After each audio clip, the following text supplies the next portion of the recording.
Hey y'all, welcome back to the Dirty Old Garage, and today we've got another one of our Discogs random reviews. If you remember last time, Aerosmith's Get a Grip was the choice that randomly came up, and I held off on it a little bit because today, April 20th, is the anniversary of Get a Grip. Came out in 1993 on April 20th, and I got it right around that same time.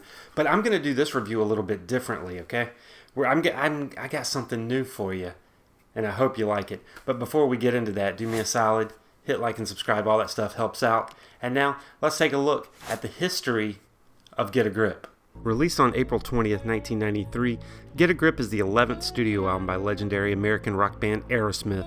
Arriving at the height of the early 90s grunge movement, Get a Grip dropped during a transitional period in rock music. Grunge was dominating the airwaves, with bands like Nirvana and Pearl Jam shifting the cultural spotlight away from the glam metal and hard rock sound that had ruled the 80s. Despite this changing musical landscape, Aerosmith managed to stay relevant by blending their classic rock swagger with polished radio-friendly production, courtesy of producer Bruce Fairbairn.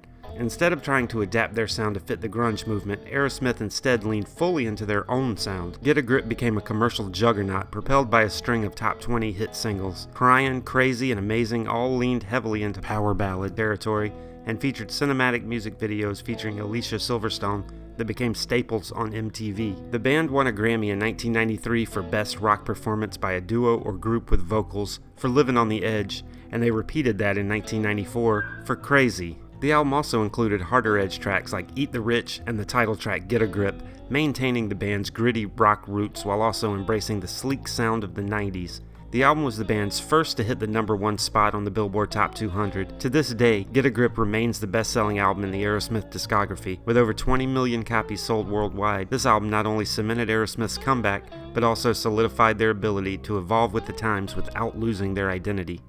So yeah, that was pretty cool, wasn't it? Yeah, see, I'm trying to up my game just a little bit and hope that give you a little history before we get into my personal feelings on this stuff, and my personal connection to it.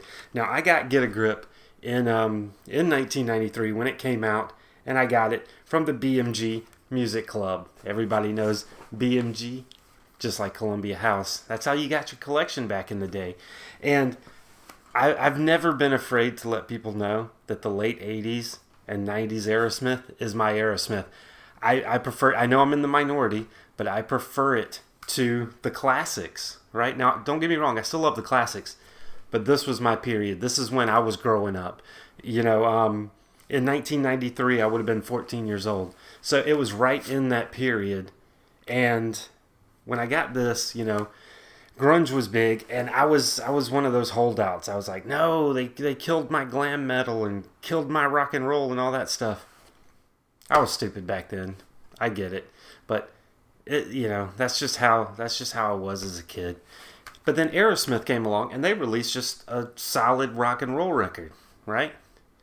And it was right up my alley. It was right up my alley, and I remember when this was out, and you could not escape the singles from this album.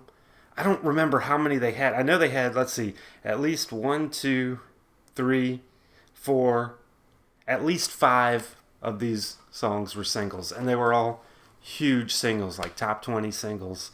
And I liked them all, I know a lot of people dislike the Crazy, Cryin', Amazing trilogy of power ballads, but I dug it. One thing I didn't know was that I think it was Cryin'.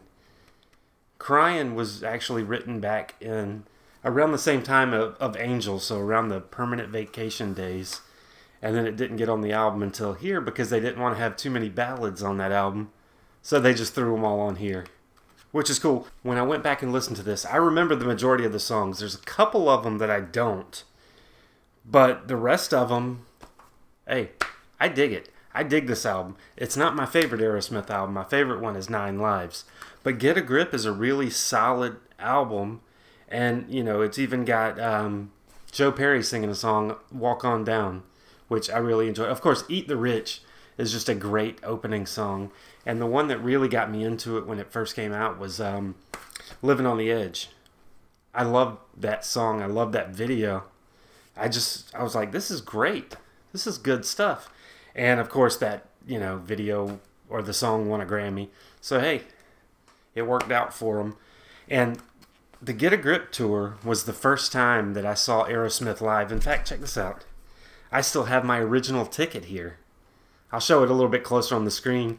But my original ticket from Friday, October 1st, 1993. And the opening act for that one was 4 Non-Blondes. And I remember walking around through the concourse before Aerosmith came on. And we didn't really pay much attention to 4 Non-Blondes. I hate that now. But we heard What's Up being played. So I went in just so I could just so I could see them playing What's Up, so I can say, hey, I heard that song live. And then walked back out and waited for Aerosmith. But that was a great, great show. And I think it was, what is it? One of the 3 big ones, one of the 3 big ballads they did not play because it wasn't a hit yet. I think it was Crazy. I think Crazy was the one that was in 94. And so they didn't play that one, but it was a great set list. And it's just a solid, solid show. And I know that's not talking about the album, but I'm talking about my personal connection to the album. But yeah, Eat the Rich, Get a Grip, Fever, I dig. Living on the Edge, I've already told you I really like. Flesh, I think, is just a good rocker. Walk On Down is good. Shut Up and Dance, Crying. Gotta Love It, I did not remember. That was one of the 2 I did not remember. And listening to it again, I see why I didn't remember it. Crazy, Line Up, I did not remember either at all. And then Amazing is probably my favorite Aerosmith song. And I know I'm in the minority on that. But I've just always loved it.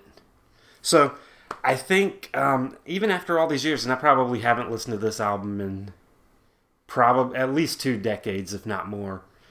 But the rest of the songs on there, apart from Line Up and Gotta Love It, I still remembered basically word for word. So I listened to this a lot back in the day, and it still sounds great. Bruce Fairbairn was the producer, and Brendan O'Brien was he mixed it. So it's got a great sound to it, and it's just a solid rocker. It's just a solid rock album that got me ready for their next album, which, as I said, 9 Lives is my favorite Aerosmith album. But yeah, what do you think of Get a Grip? Did you enjoy it? I know I did. And it was fun to go back and listen to it again. Because it's, like I said, it's been decades since I've heard it. And I still enjoy it. So what do you think? Do you like it? I know you're probably going to say you prefer the classics. And hey, I feel you there. It's good stuff. But this, with the nostalgia and everything else, this is my Aerosmith. So I don't mind coming out and saying it, because it is. But anyway, do you dig Get a Grip? What do you think about it? Or do you just hate that entire period? Still say Amazing is a great song. Always loved it. That was probably from the very beginning. That was my favorite song, and it shall remain. But anyway, let's head over to the computer now and see what's going to be next. The next Discogs random review. Alright, here we are. We're back on the screen, and it is time to see what the next Discogs random review is. And it will be, drumroll, Living Colour, Stain, another album from 1993. Awesome. It's a great album as well. So yeah, that's what's coming up next. Hope you enjoy it. Do me a solid. Hit like and subscribe, all that stuff on YouTube. You know it helps out. That's why everybody always begs you to do it, and I'm no different. And also, I just recently started a Patreon because people were asking me about it. So, hey, I started it. So if you're interested, there's a video on here talking about it, as well as patreon.com/side4music. And, of course, Instagram, TikTok, all that stuff is side4music on all of it. But, yeah. Thank you much for watching. I'll see you next time. Stay fresh, cheese bags.